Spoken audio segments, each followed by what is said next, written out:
Hello friends, welcome to engineering tutorial. So we'll continue our discussion related to maximum power transfer theorem application to circuits involving dependent sources.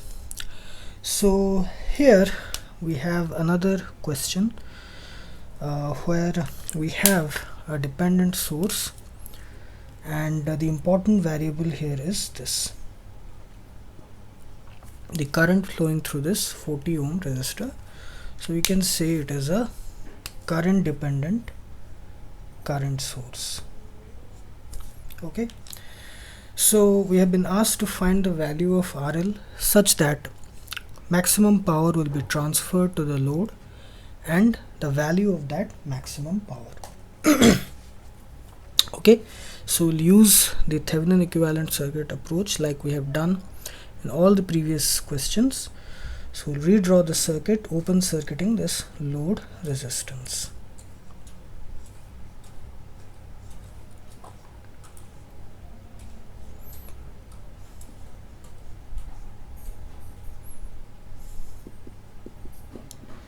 Ohm.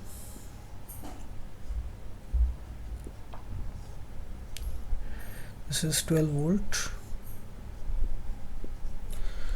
Then we have the important 40 ohm resistor.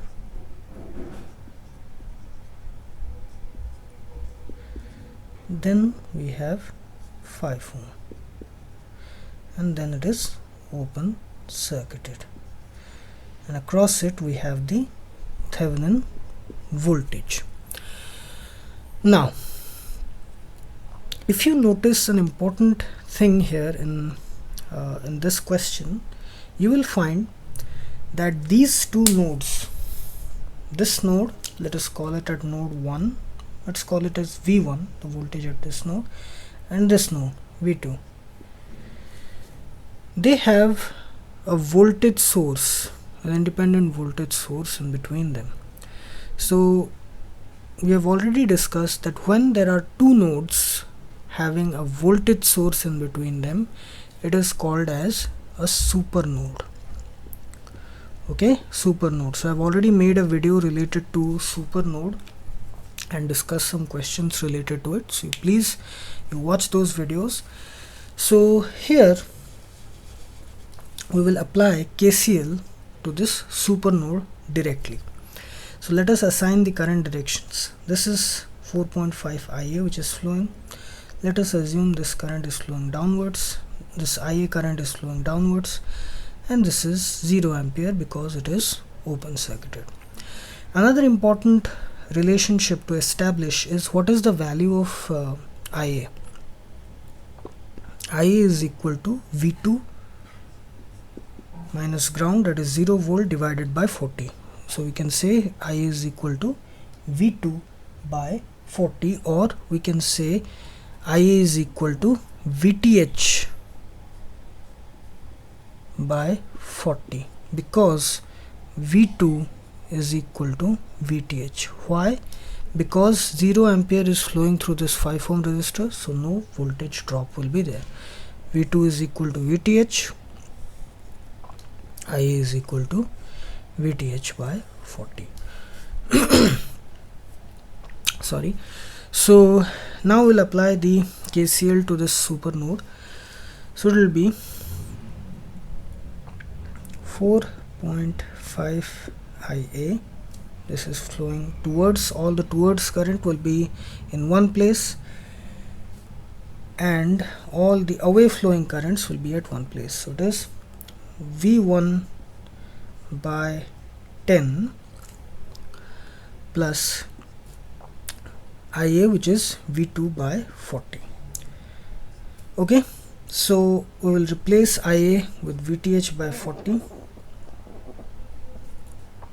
4.5 VTH by 40, and this IA with VTH by 40.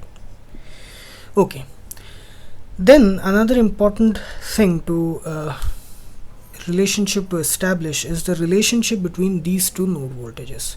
So the auxiliary equation will be applying KVL from this point to this point. So it is basically V1 plus 12 minus V2 or VTH is equal to 0. That implies V1 is equal to VTH minus 12. This is another important relationship. V1 is equal to VTH minus 12. So here we'll replace V1 with VTH minus 12. So we have the whole equation in terms of VTH. So if we solve it, we'll directly get the value of VTH. So get the point here. So here we have to apply the KVL. We did it like this. Okay. V1, it was 12 volt, and then it was V2 is equal to VTH. So we applied KVL like this and we got this equation. Okay, so okay, so let us solve it. So that implies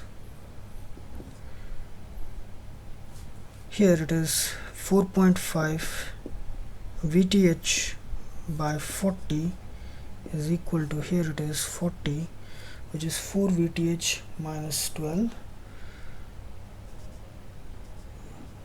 minus 48, sorry, plus VTH. Okay, that implies 4.5 VTH minus, this is 5 VTH, okay, is equal to minus 48. That implies minus 0.5 VTH is equal to minus 48. That implies VTH is equal to 48 by 0.5, which is basically 48 by 1 by 2, which is equal to 96 volt. VTH is equal to 96 volt. Okay, so this is the whole thing. VTH we have got, which is equal to 96 volt. Now we have to determine RTH. So we have already determined VTH. Now is the turn to find RTH. So for that we have to redraw the circuit, deactivating all the independent sources. Here we have one independent voltage source, 12 volt, so we'll short circuit it. So let us redraw. So it is given by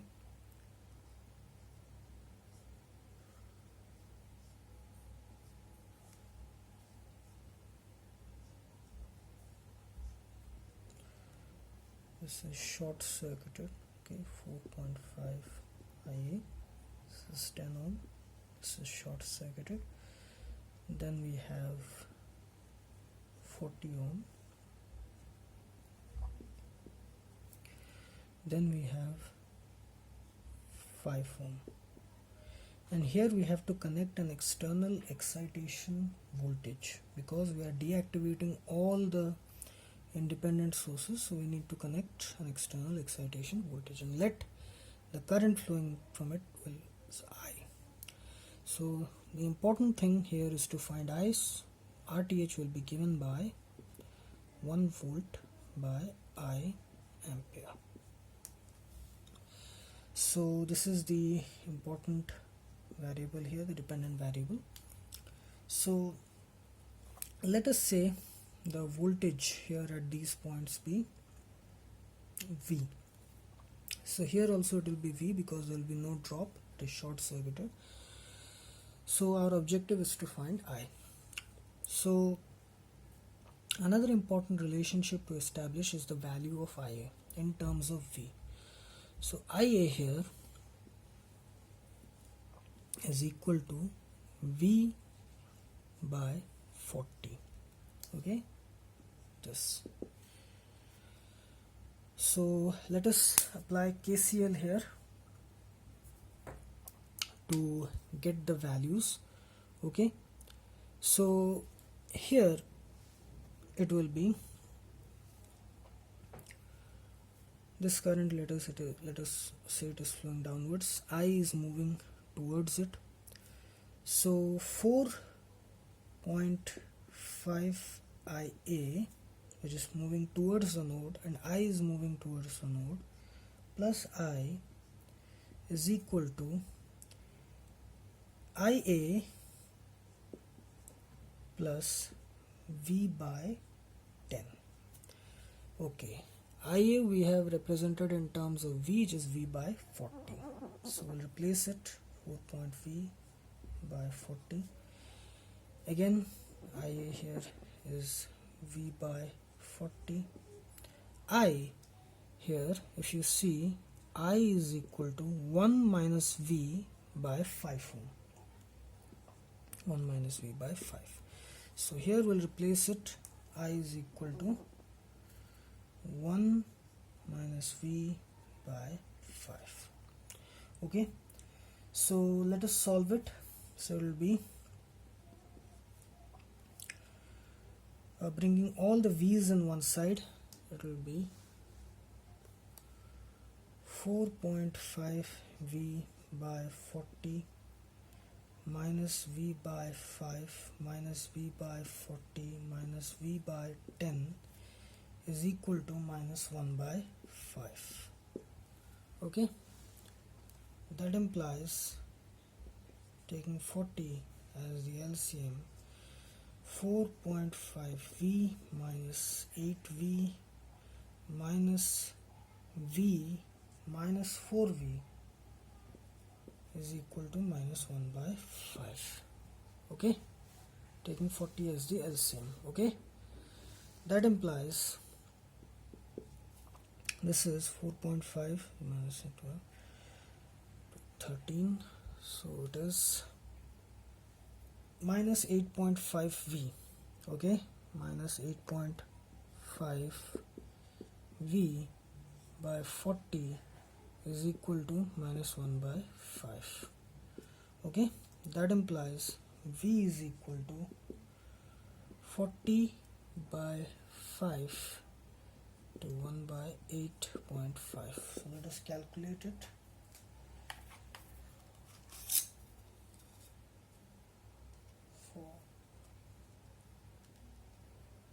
T by 5 into 8.5. So it is coming 0.941 volts. Okay, 941 volts. Now I here is equal to 1 minus V by 5. So it is 1 minus 0.941 by 5. Let us calculate it. Yes, 0.941.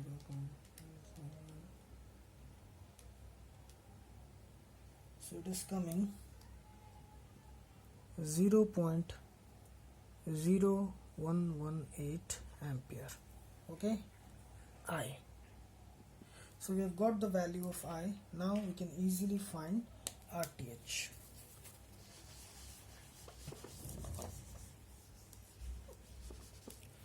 So RTH will be equal to 1 volt by I ampere, which is 0.0118, which is equal to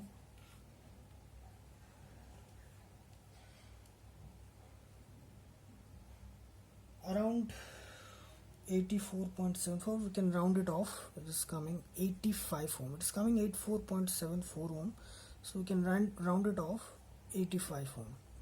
Okay, 85 ohm. So you have got VTH is equal to 96 volt. We have got RTH is equal to 85 ohm. Now we know that as per the statement of maximum power transfer theorem, for maximum power to be transferred to the load resistance, it should be equal to RTH. So 85 ohm, and the value of that maximum power is equal to PRL max VTH square by 4 RTH, which is equal to 96 square by 4 into 85. That will be equal to, let us calculate, square 4 into 85, which is coming around 27.105 watts. Okay, 27.105 watts. So we have got this, the maximum power, RTH, VTH, everything important to find all the things that were asked. So this is the fifth question.